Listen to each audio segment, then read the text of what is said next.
lo que realmente pasó cuando Jesús bajó al infierno. ¿Qué ocurrió realmente en los 3 días más misteriosos de la historia cristiana? Entre la muerte de Jesús en la cruz y su gloriosa resurrección, existe un periodo envuelto en silencio, simbolismo y profundas interpretaciones teológicas. Este vacío aparente a una de las preguntas más inquietantes de la fe. ¿Por qué Jesús visitó el infierno entre su muerte y resurrección? La idea de que Cristo descendió al infierno no nace de la imaginación popular ni de textos apócrifos sin fundamento. Aparece, de forma directa o simbólica, en las escrituras, en los credos más antiguos de la Iglesia y en siglos de reflexión teológica. Pero ¿qué significa realmente infierno en este contexto? ¿Fue un lugar de castigo, de espera, de victoria o algo completamente distinto a lo que solemos imaginar? En este video exploraremos por qué Jesús visitó el infierno en los 3 días entre su muerte y resurrección, analizando pasajes bíblicos clave, el pensamiento de los primeros cristianos y las implicaciones espirituales de este acto. No se trata solo de un detalle doctrinal, sino de un evento que redefine la victoria de Cristo sobre el pecado, la muerte y todo poder espiritual. Prepárate para un viaje profundo, incómodo y revelador hacia uno de los momentos más intensos y menos comprendidos del cristianismo. Cuando escuchamos la frase Jesús descendió al infierno, la mayoría imagina inmediatamente un lugar de fuego, tormento y condenación eterna. Sin embargo, esta imagen moderna no refleja con precisión lo que las escrituras y la teología cristiana primitiva entendían por infierno.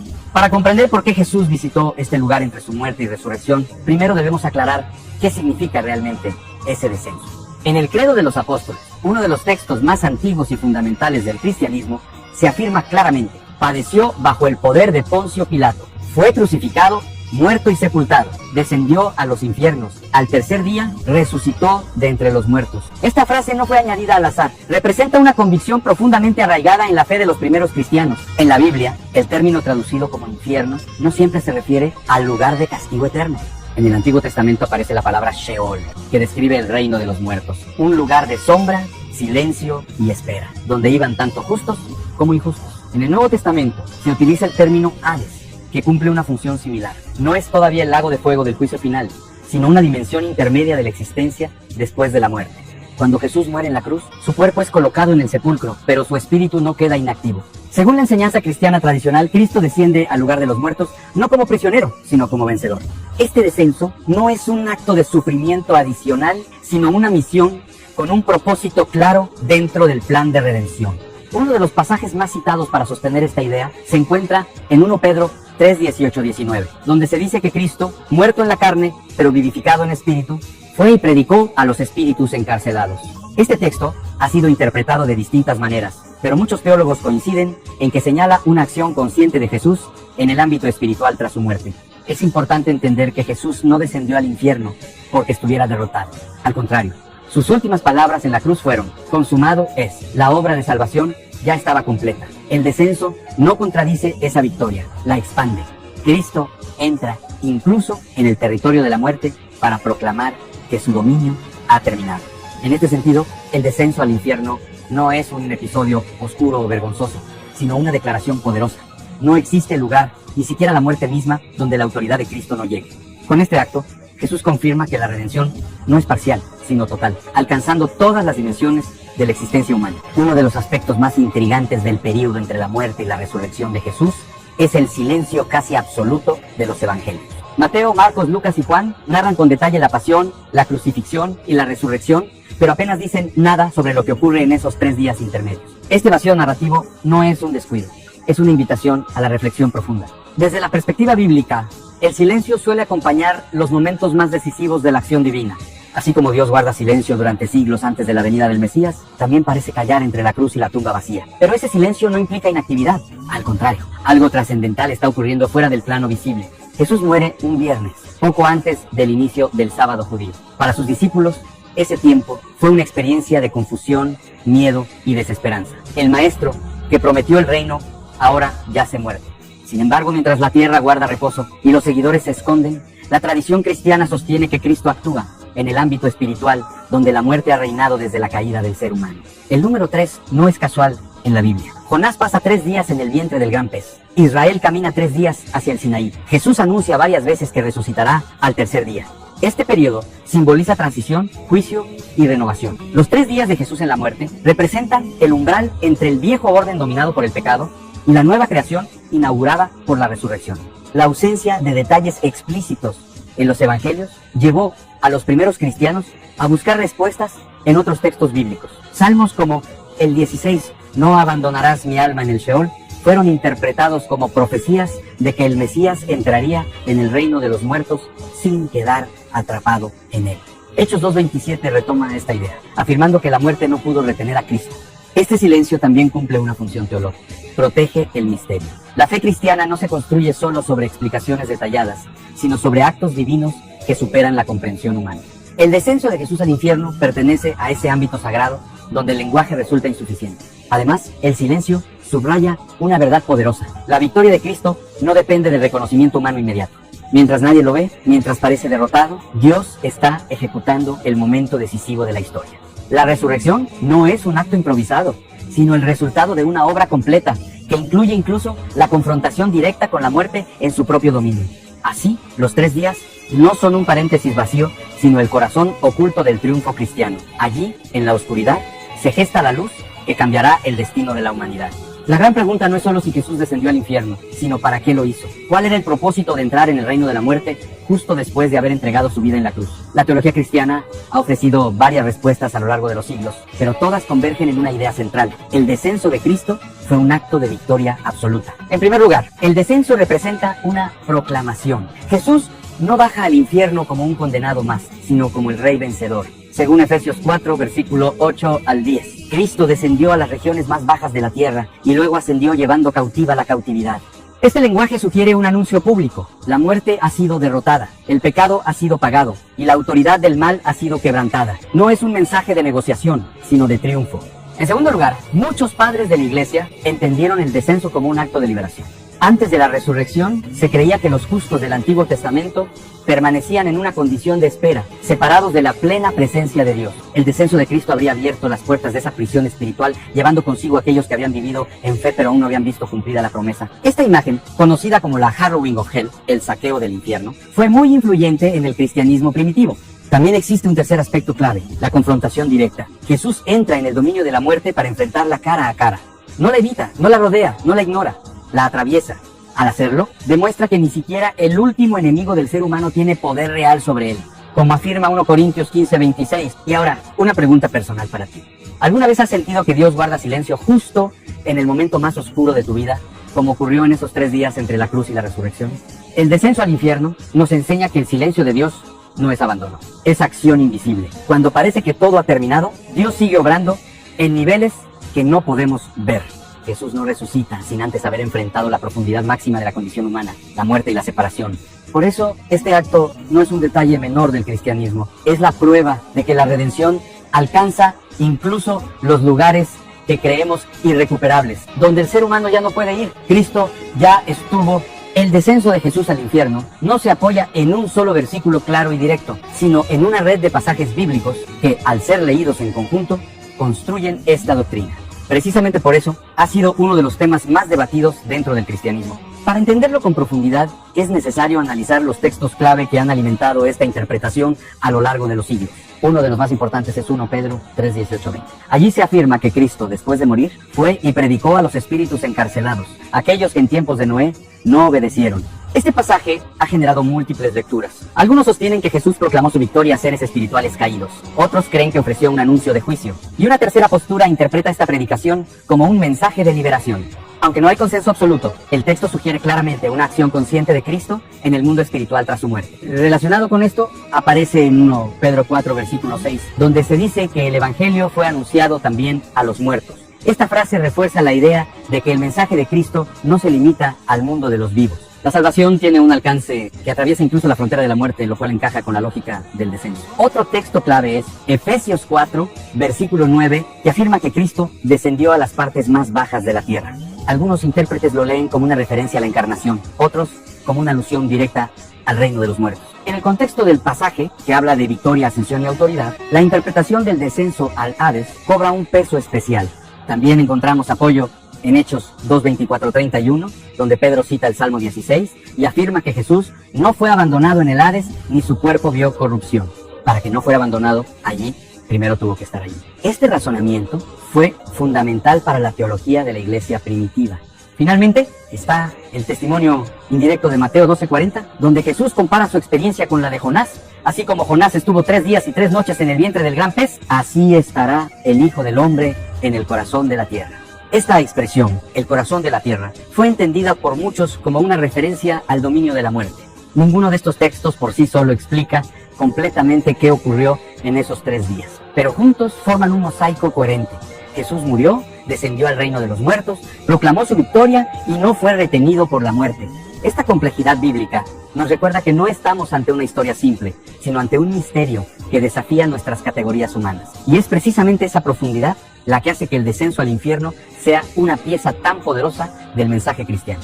Para comprender verdaderamente por qué Jesús visitó el infierno entre su muerte y resurrección, no basta con analizar los textos bíblicos. También es crucial observar cómo los primeros cristianos interpretaron este acontecimiento, ya que muchos de ellos vivieron mucho más cerca del contexto cultural, lingüístico y teológico del Nuevo Testamento. Desde los primeros siglos, la idea del descenso de Cristo al reino de los muertos fue ampliamente aceptada. No se trataba de una doctrina marginal, sino de una convicción central que expresaba la amplitud de la obra redentora de Jesús. Padres de la Iglesia como Ireneo de León, Clemente de Alejandría, Orígenes y más tarde Agustín de Hipona reflexionaron profundamente sobre este misterio. Ireneo, en el siglo II, sostenía que Cristo descendió al Hades para anunciar la salvación a los justos que habían muerto antes de su venida.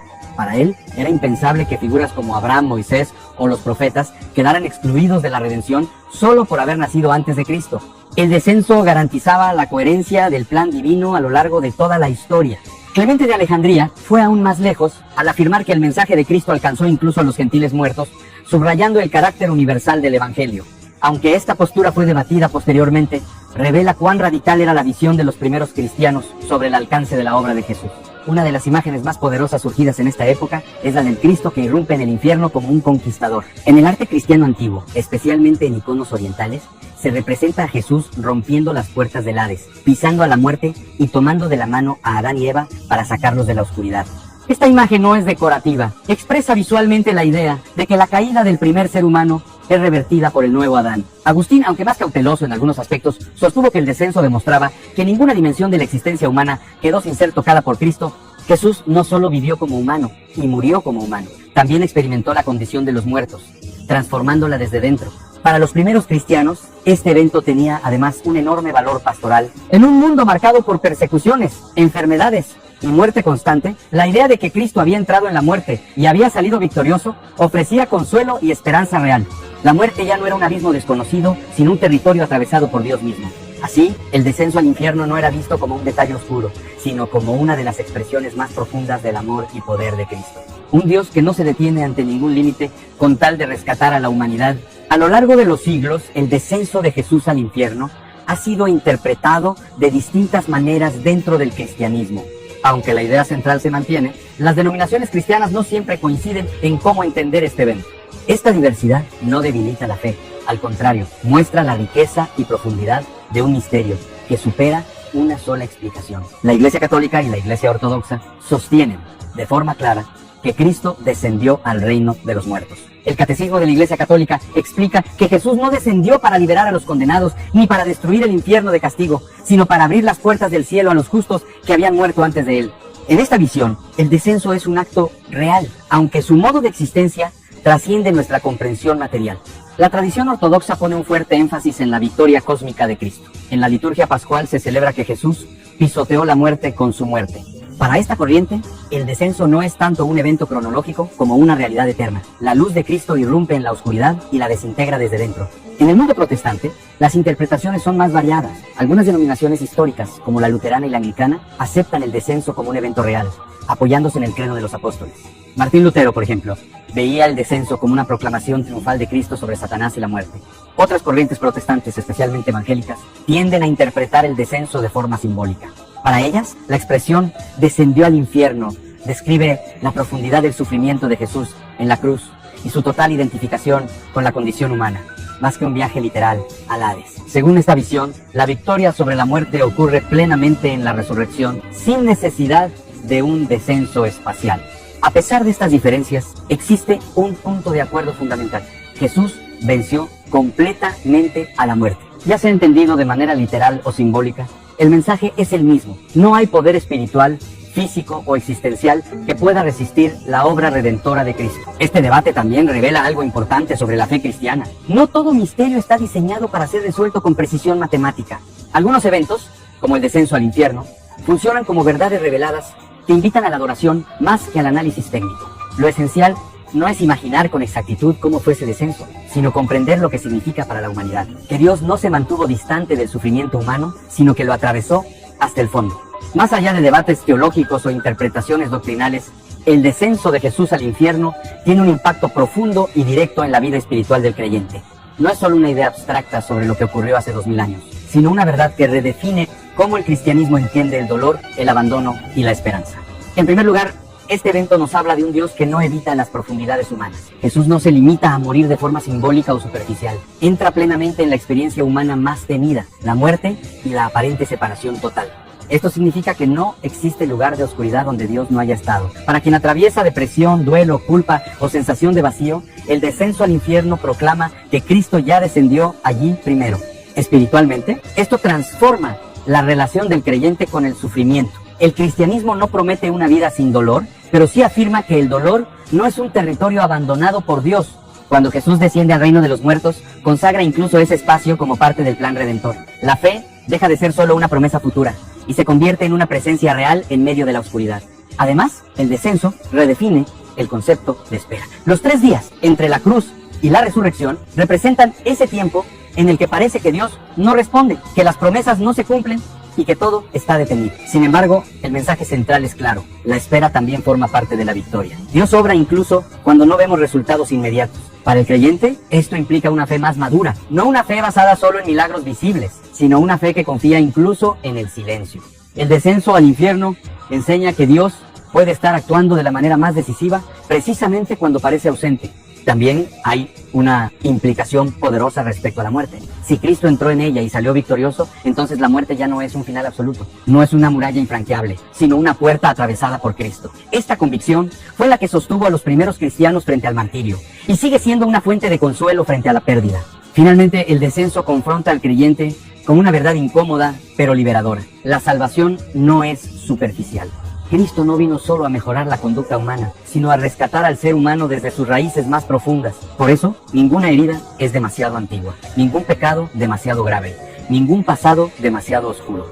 El descenso de Jesús al infierno no puede entenderse de forma aislada. Su verdadero significado se revela solo cuando se conecta con el evento que le sigue, la resurrección. Ambos forman una unidad inseparable, como 2 movimientos de una misma obra divina. El descenso representa la inmersión total en la condición humana, la resurrección, la transformación radical de esa condición. Si la cruz es el lugar donde el pecado es vencido y el descenso es el momento en que la muerte es confrontada en su propio dominio, entonces la resurrección es la proclamación pública de la victoria.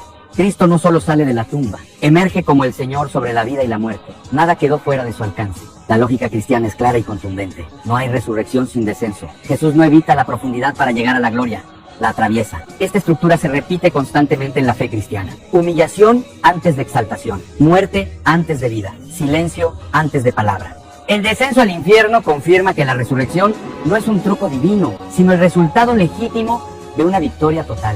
Teológicamente, esto significa que la muerte ha perdido su poder definitivo. Ya no puede retener, encadenar ni definir el destino final del ser humano. La resurrección de Cristo no es solo un milagro individual, sino el inicio de una nueva realidad que alcanza a toda la creación. Por eso, en el Nuevo Testamento, Jesús es llamado primicia de los que durmieron.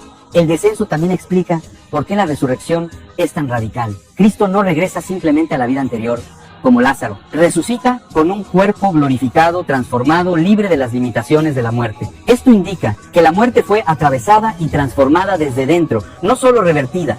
Para el creyente, esta conexión tiene un mensaje profundamente esperanzador. La resurrección asegura que ningún descenso personal es definitivo. Ninguna caída, ningún fracaso, ningún momento de oscuridad tiene la última palabra. Así como Cristo descendió y luego fue levantado, la vida cristiana se mueve en esa misma dinámica. Además, esta victoria redefine el tiempo. Los 3 días entre la muerte y la resurrección nos enseñan que Dios no siempre actúa de inmediato, pero siempre actúa con propósito. Lo que parece demora es, muchas veces, preparación para una transformación mayor. La resurrección, entonces, no niega el descenso, lo confirma.